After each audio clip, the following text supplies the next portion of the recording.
saya membaca dan cita-cita saya ingin menjadi guru. Kali ini saya akan menceritakan legenda Candi Roro Jonggrang yang diambil dari seri cerita rakyat Nusantara yang diceritakan kembali oleh Yudhistira Ikra Negara.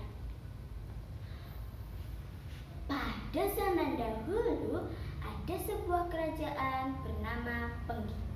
Sang raja mempunyai putra bernama Joko Bandung. Joko Bandung terkenal kesaktiannya karena berguru kepada Pertapa Sakti. Joko Bandung yang sudah dewasa belum mau berumah tangga sebelum mengalahkan negeri Prambanan. Pada suatu saat terjadilah peperangan antara kerajaan Pengging dan kerajaan Prambanan. Di medan perang banyak pasukan Pengging yang tewas. Joko Bandung kemudian menyusul ke medan perang.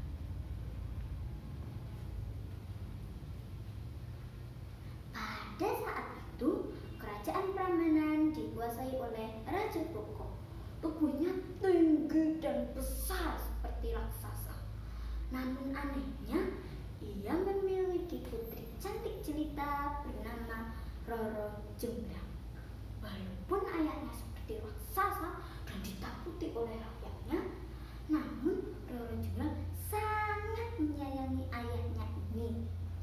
Roro Jonggrang yang sudah dewasa ini ternyata juga belum mau menikah sebelum mengalahkan kerajaan Pengging.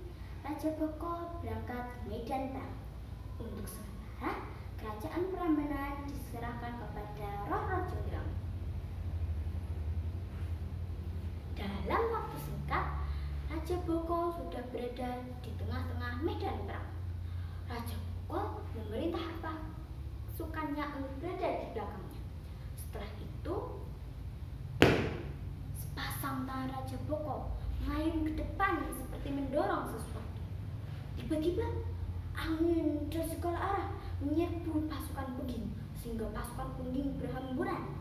Dengan demikian, pasukan Prambanan dengan mudah membantai pasukan Pengging. Sementara itu, agar segera sampai ke medan perang, Joko Bandung harus melewati jalan pintas, yaitu melewati hutan angker. Konon, jika seseorang melewati hutan ini, ia akan menjadi santapan raksasa sakti bernama Bondoso. Namun Joko Bandung tidak peduli karena dengan melewati hutan ini ia bisa segera sampai ke medan perang. Tiba-tiba Joko Bandung tersungkur ke tanah karena punggungnya ditendang keras oleh sesuatu. Joko Bandung berusaha bangkit. Ia kaget karena di depannya berdiri raksasa tinggi, besar, dan berambut panjang. Kini raksasa itu mengayunkan tangannya. Joko Bandung bertindak cepat. Ia meloncat tinggi ke angkasa lalu memukul raksasa hingga tersungkur ke tanah dan mengaku kalah. Raksasa Bondoso kemudian menawarkan pengabdiannya dengan cara masuk ke tubuh Joko Bandung.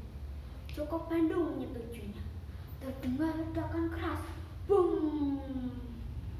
Cahaya putih masuk ke tubuh Joko Bandung. Seketika tubuh Joko Bandung bergetar, perlahan menjadi tenang.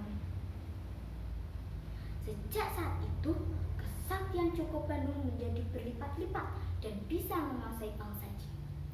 Joko Bandung kemudian mengubah namanya menjadi Bandung Bondoso. Dengan kesaktiannya, Bandung Bondoso bisa segera sampai ke medan perang. Di medan perang, ia melihat pasukannya berserakan. Banyak yang tewas dan terluka parah. Joko Bandung Bondoso kemudian meloncat ke arah Raja Boko. Raja Boko mengayunkan tangannya bermaksud untuk menyambar leher Bandung Bondoso. Namun pemuda itu justru menangkap dan melemparnya ke arah prajurit Prambanan. Raja Boko berusaha bangkit, namun terlambat. Banu Bonoso menendang pinggang Raja Boko sehingga ia muntah darah dan tewas seketika. Mengetahui rajanya tewas, prajurit Prambanan mengaku kalah. Banu Bonoso mengampuni mereka dan memerintahkan mereka untuk menghantarnya ke istana Prambanan. Di istana Prambanan, ia melihat Roro Jonggrang yang cantik dan jelita. Ia jatuh cinta dan ingin memperistrinya. Namun Roro Jonggrang masih sakit hati karena ayahnya dibunuh oleh Banu Bonoso. Roro Jonggrang yang cerdas membuat satu permintaan untuk Banu Bonoso. Apabila ia ingin menikahnya, ia harus membuat 1000 candi dan 2 sumur yang dalam dengan waktu 1 malam saja. Menurut Roro Jonggrang, Banu Bonoso tidak mungkin memenuhi persyaratan yang amat berat itu. Yakin dengan kesaktiannya, Banu Bonoso menyanggupi permintaan pujaan hatinya. Setelah Roro Jonggrang pergi meninggalkan Banu Bonoso, ia mengerahkan kesaktiannya. Ia memanggil para jin. Ada ribuan jin yang datang. Banu Bonoso kemudian memerintahkan mereka untuk membuat 1000 candi dan 2 sumur yang dalam dengan tempo sesingkat-singkatnya. Sebelum fajar, candi itu sudah harus siap. Perintah itu langsung dilaksanakan oleh para jin. Melihat kejadian itu, Roro Jonggrang kaget dan heran. Untuk menggagalkan rencana Banu Bonoso, ia meminta saran kepada Mbok Emban. Mbok Emban dan Roro Jonggrang memerintahkan dayang-dayang istana untuk membangunkan gadis dan pemuda desa. Gadis-gadis desa diperintahkan untuk memukul alur pada sumur sehingga terdengar suara gaduh. Sedangkan pemuda desa diperintahkan untuk membakar kayu dan jerami di sebelah timur Prambanan. Benar adanya, dengan alur yang dipukul berkali-kali membuat ayam jantan berkokok. Para jin menghentikan pekerjaannya. Mereka kira hari sebentar lagi pagi karena mereka melihat cahaya merah di sebelah timur Prambanan.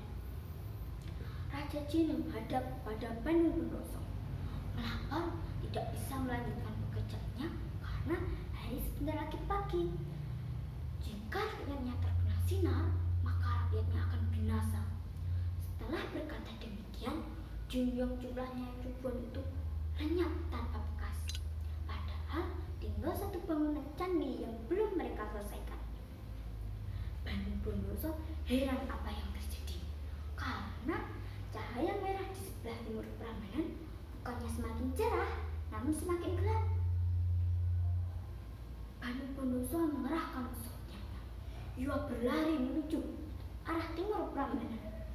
Di sana, ia melihat para pemuda desa sedang membakar kayu dan jerami. Mengetahui akan hal itu, ia marah besar. Ia membinasakan pemuda desa. Setelah membinasakan pemuda desa, ia kembali untuk melanjutkan membangun satu candi tersisa. Namun, setelah sampai di sana, hari benar-benar sudah pagi. Matahari sudah menampakkan sinarnya.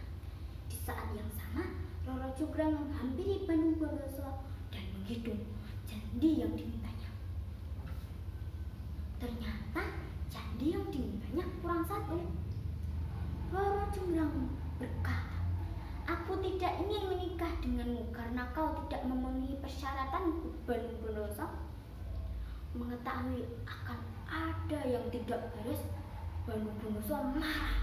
Ia mendekati pujaan hatinya dan berkata, "Roro Jonggrang, kau ini keras kepala seperti batu. Ucapan Banu tidak bisa ditarik kembali." Seketika, Roro Jonggrang berubah menjadi arca batu besar untuk melengkapi candi tersisa. Nah teman-teman, demikianlah legenda asal mula Candi Roro Jonggrang. Candi itu sekarang terletak di Kompleks Candi Prambanan, Daerah Istimewa Yogyakarta.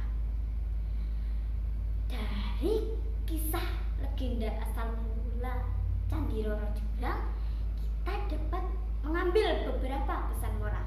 Pertama, jangan suka mengingkari janji. Kedua, jangan menggunakan cara tidak baik untuk mencapai tujuan tertentu. Berusahalah dengan usahamu